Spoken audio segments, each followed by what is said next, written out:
Like I said on the last podcast, it is a sad fucking day, man.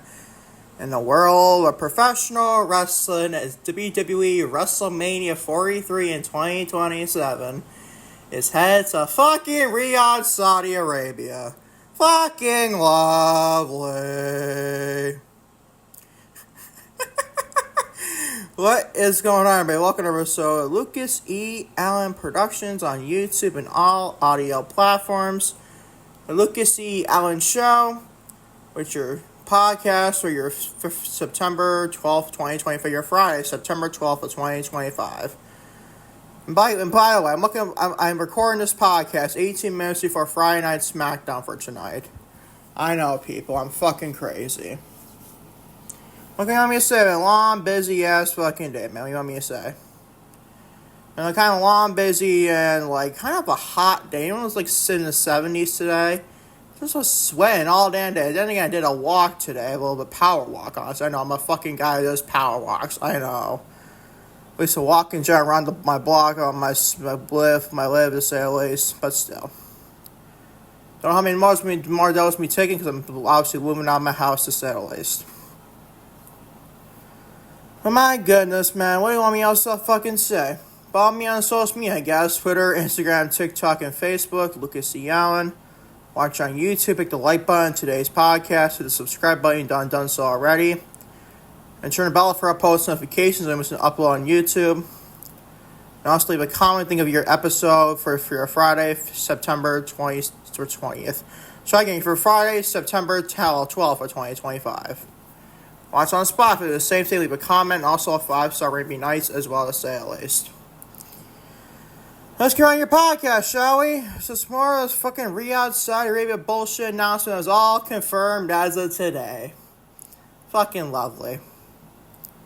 Now we're going to be discussing this though. Saraya is eyeing a WWE return. After obviously AJ Lee made a return last Friday night at SmackDown. We'll be discussing that. Us and Jerry, the King Lawler, recovering after he suffered a stroke. We're going to be discussing that. Like I said, WWE officially announces that WrestleMania 43 in 2027 will take place in Saudi fucking Arabia. It's all confirmed, ladies and gentlemen. And God fucking help us all, to say the least. We're also be discussing WWE ending a 15-year tradition at Madison Square Garden, New York City, obviously. We're discussing that. Also, the AEW side, they're not getting scot-free in this either. They're not doing great whatsoever. But not that WWE's doing bad per se, just they're fucking worried about their fucking business precious dollar, to say the least. We're also discussing this on the AEW side. Paramount Skydance, not looking good for AEW, by the way. Paramount Skydance reportedly preparing bid for entirely of AEW broadcast partner Warner Brothers Discovery. And yikes, oh yikes for AEW. Discussing that. Speaking of AEW reportedly signs a 5-year deal with TEG Sport for Australian events. Be discussing that. Also, in Backstage news on Wardlow's injury for AEW side of things as well. We're discussing that. And also finishing off with this day in wrestling history. We're going to do your SmackDown preview, like I said. Right now it's 15 minutes at the time of this recording before Friday Night SmackDown for tonight being September 12th of 2025. As always, thank you for watching. Lucas E. Allen Productions may be, as always, going to say, is your Friday, September 12th, 2025 podcast on YouTube and on all audio platforms. Lucas E. Allen Show. Let's get right into today's podcast. Starting with, you guessed it, Saraya, the former Paige and the former AEW star Saraya, is eyeing a WWE return. Saraya joined Busted Open Radio on Thursday with Dave LaGreca and Natalia Neidhart to discuss her new memoir and her career. During the interview, she spoke candidly about missing WWE, her reaction to AJ Lee's return, and her current health, and her hopes of stepping back into the ring. The former WWE Divas champion said that she feels a connection to WWE and the people she worked with. Saraya explained, "I'm always going to have that feeling because WWE is doing amazing things right now. I miss being in the locker room. I miss being around the people like Natty. I miss my sisters. I miss being a part of these things. She also described AJ Lee's return as a major moment for her personally, calling AJ her fairy godmother. Saraya said, "When I watched AJ, I watched that over and over again. You ain't the only one, Saraya. I've been watching it over and over again myself, honestly. Because she's my fairy godmother. She was the one that took me under her wing when I first came up on the roster and we traveled together. My social media has blown up. I cannot go on there without hundreds and thousands of people doing videos being like, please bring back Saraya, please bring back Paige. It made me emotional. People still like me and they still want me around. That's probably the best feeling that in the world for me." Saraya admitted that the fan reaction made her reflect on her free future in wrestling. She said, "I feel like I have done a lot for women's wrestling. My career was cut short of a neck injury. But now my neck is healthy. I'm in full health. I want to start training again. I want to get in the ring and bring back the Paige that I was in NXT. I watched a match I had with Natty a couple of days ago, and I thought, man, I just missed that side of me. I need to get back in the swing of things again, so if I ever do come back." She went on further, emphasizing that she is prepared to commit to training for a return. "I'm ready to come back. I want to get my cardio back and get the ring rust off. I found my love for it again. This is such an exciting time for wrestling." Don't know about that, Saraya. This stuff about WWE today, I don't know about that to say at least. "And I miss it. I want to be Paige again, like the way she wrestled in NXT. And I want to upgrade her. I'm not going to be crazy, but I want to do a new generation style of wrestling. If I ever come back," my chair go off, I'm sorry about that. "People are going to be surprised at what I can do. I'm going to credit Natty because I am coming to the dungeon. I'm going to come there for a good month, and we are going to sweat." Interesting something to say there. Saraya lastly explained that she knows what she has accomplished in wrestling. She all has moments of doubt. "I feel like I have done a lot for women's wrestling. I do believe that.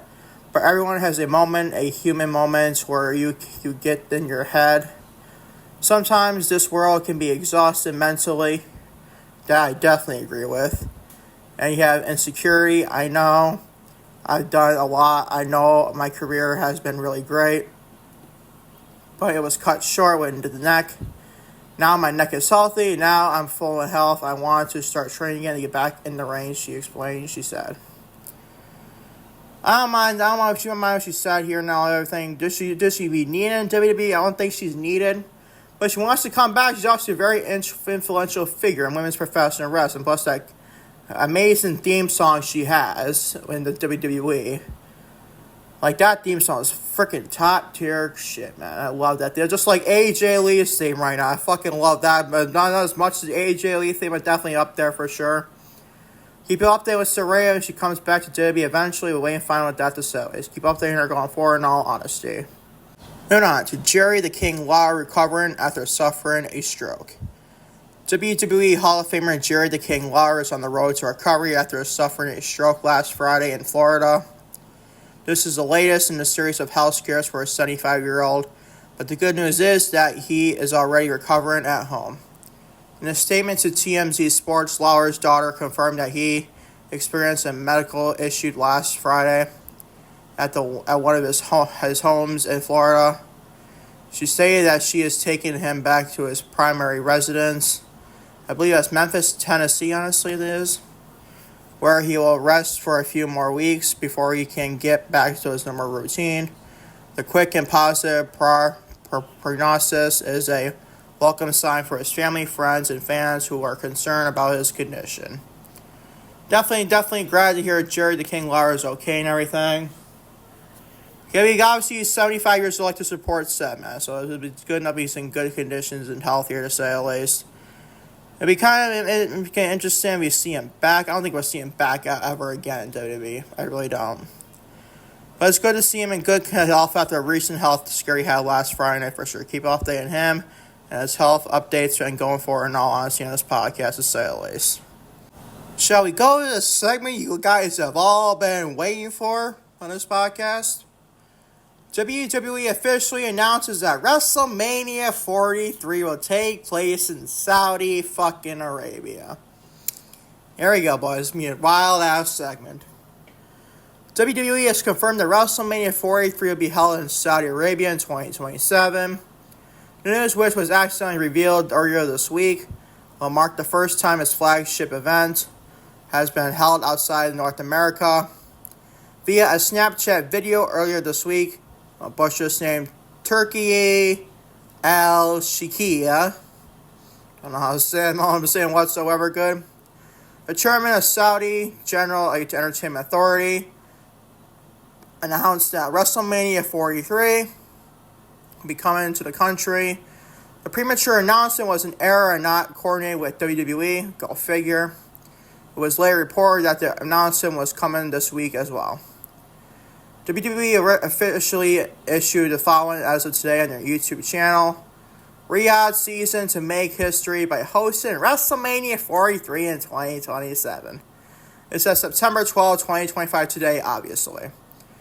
WWE, part of TKO Group Holdings, in partnership with the General Entertainment Authority, on behalf of the Turkey, Shaki, fucking how to say this bullshit, man. Today announced that Riyadh season will host WrestleMania 43 in 2027, Riyadh, Saudi Arabia, obviously, marking the first time that the cultural phenomenon will be staged outside of North America. In a statement, Turkey Al-Saki, I don't know how to fucking say this name, bro. It's how fucking ridiculous this fucking bullshit is. Said WrestleMania is already the biggest date on the wrestling calendar, and this announcement marks a significant moment in our partnership with WWE. Sure, bro. Sure. We deeply respect the legacy of WrestleMania. Yeah, sure you do. Yeah, you definitely do. If you respected the history of WrestleMania, you would have took place in Saudi Arabia, right? And the global prestige it holds among wrestling fans around the world.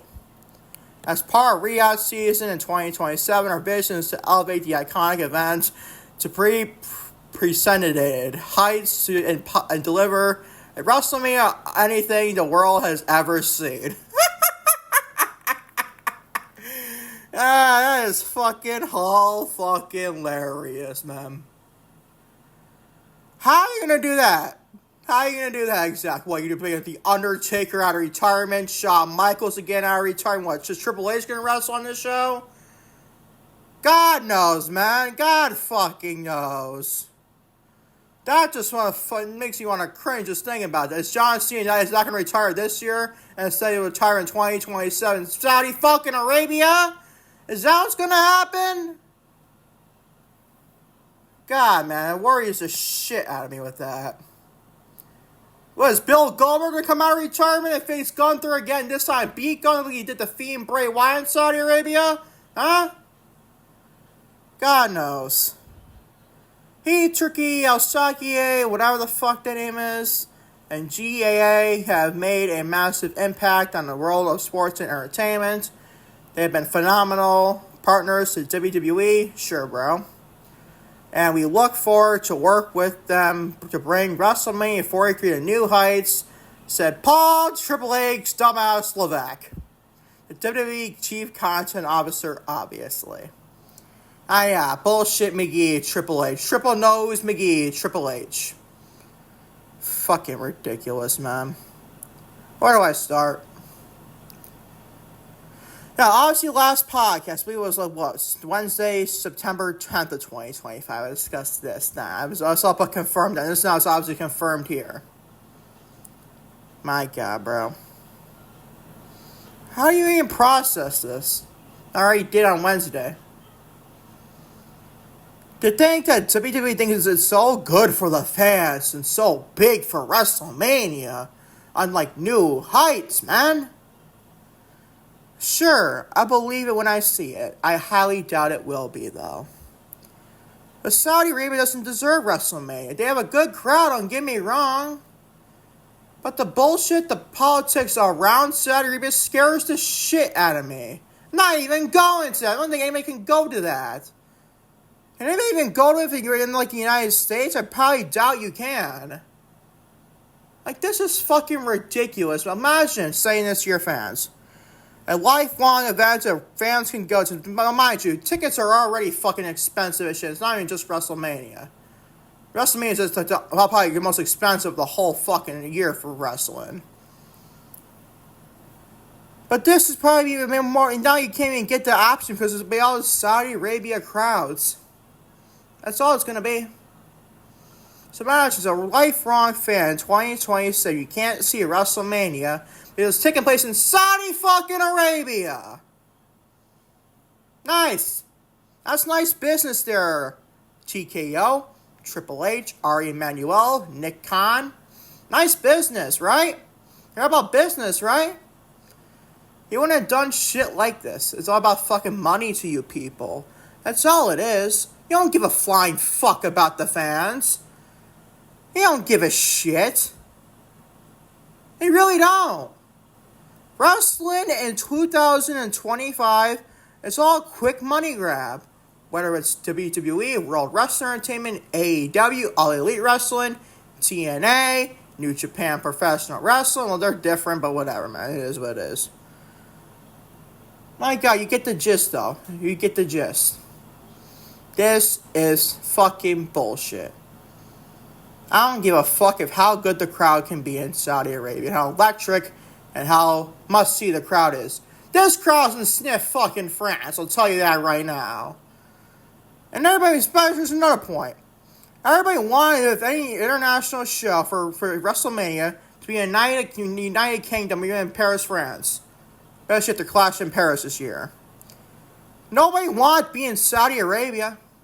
So how is this good for the fans there? WWE, TKO, Triple H, Nick Khan, Ari Emanuel. Talking to you, idiots. You don't know what the fuck you're doing. You really don't know what the fuck you're doing. You really don't. I don't even think Tony Khan knows he's doing his own company. And neither does WWE too. They don't know what the fuck you're doing. They only care for one thing and one thing only, or two things, is ego and fucking money. That's all they fucking care about. That's all they care about. That's really all they fucking care about. Anybody who says otherwise is a fucking dumbass, in my opinion. And that's my thoughts on this whole thing for sure. Man, that segment got me fired up big time on this podcast, man.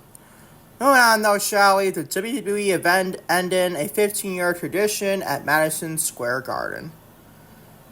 WWE is ending a long-standing holiday tradition for its fans in Northeast.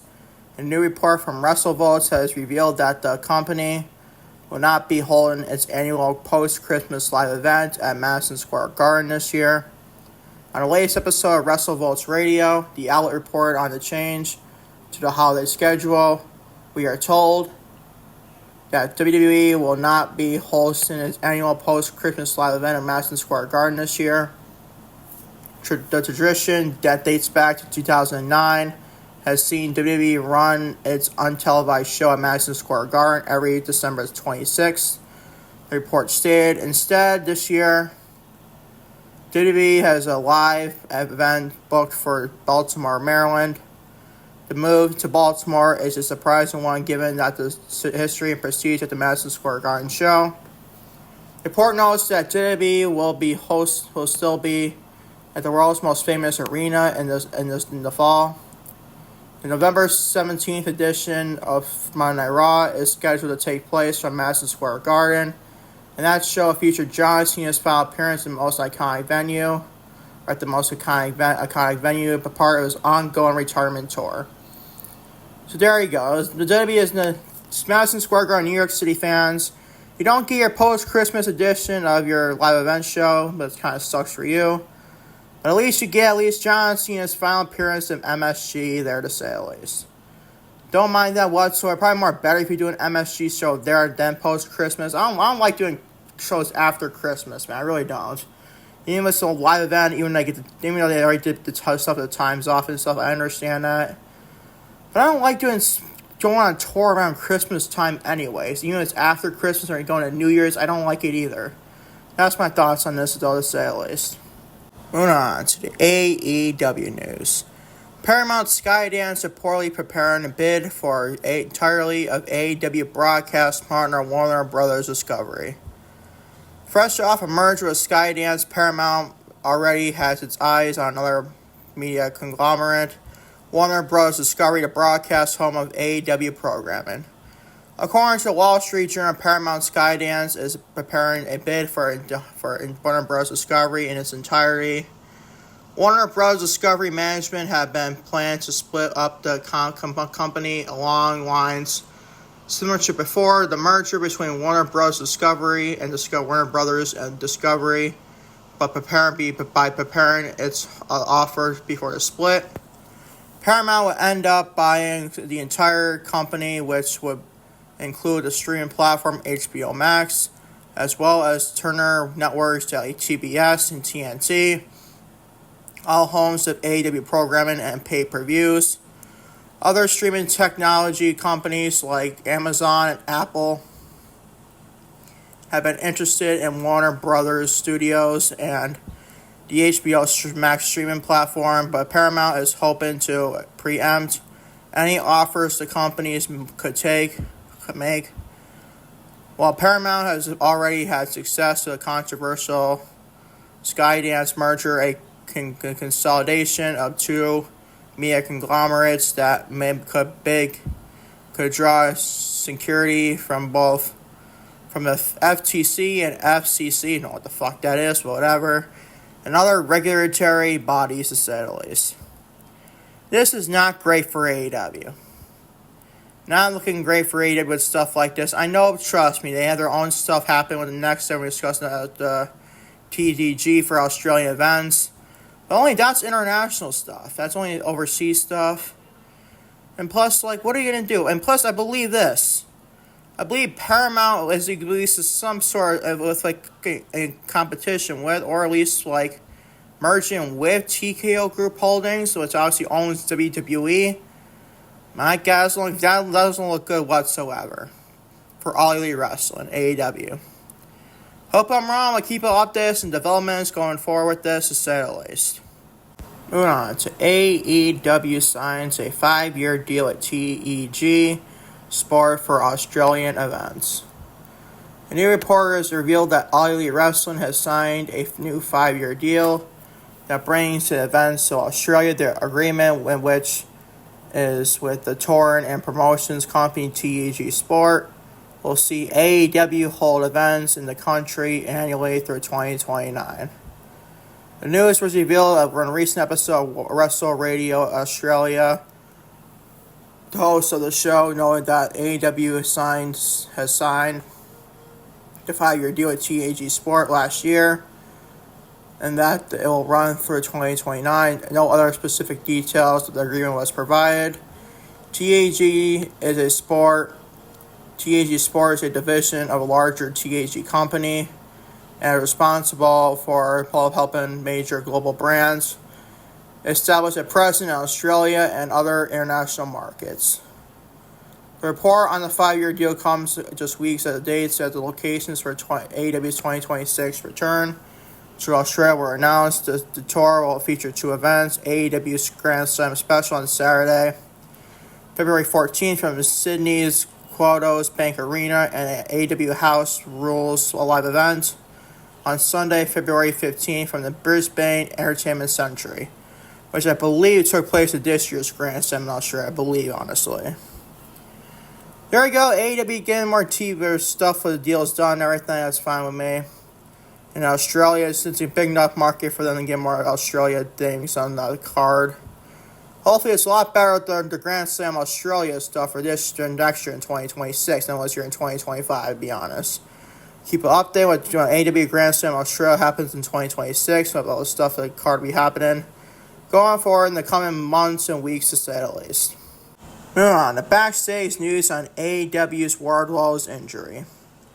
New reporters provide backstage details on the injury to Wardlow, the former TNT champion's unfortunate injury, which occurred almost immediately upon his return to television, has once again forced a significant shift in the main event scene for All Elite Wrestling.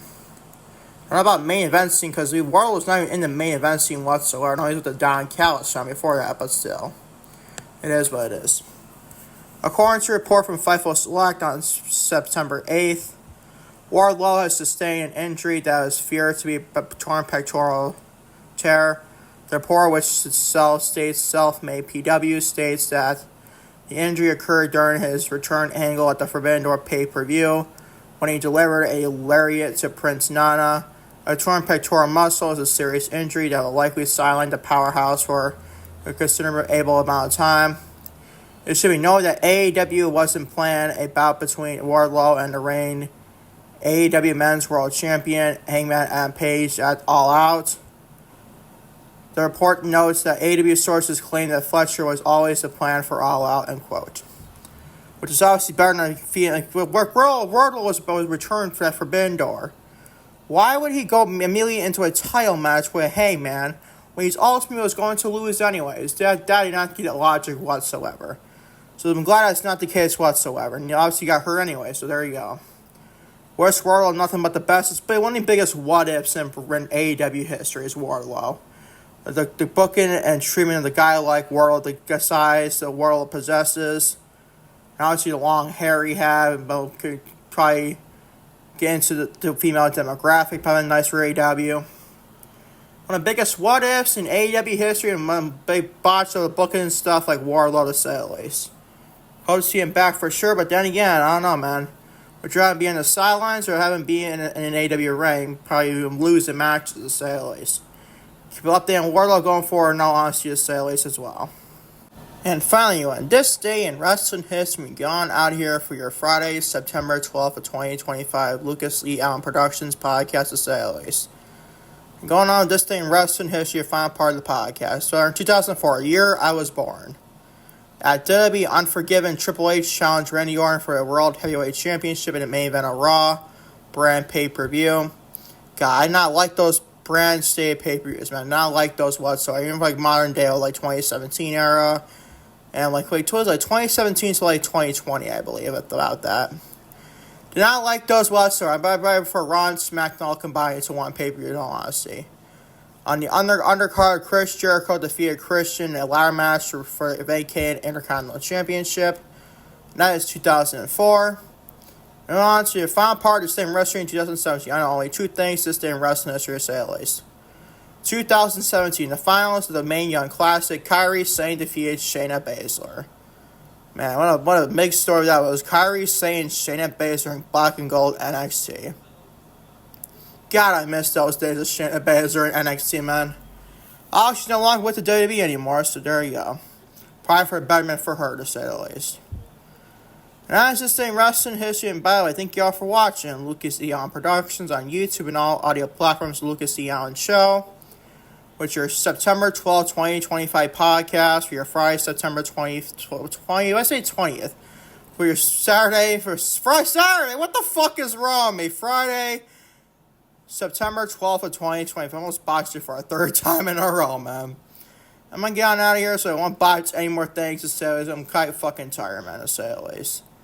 Until next time, trust me, definitely be next time, right? Peace, love, everybody. I am out. Love you all big time, to say the least.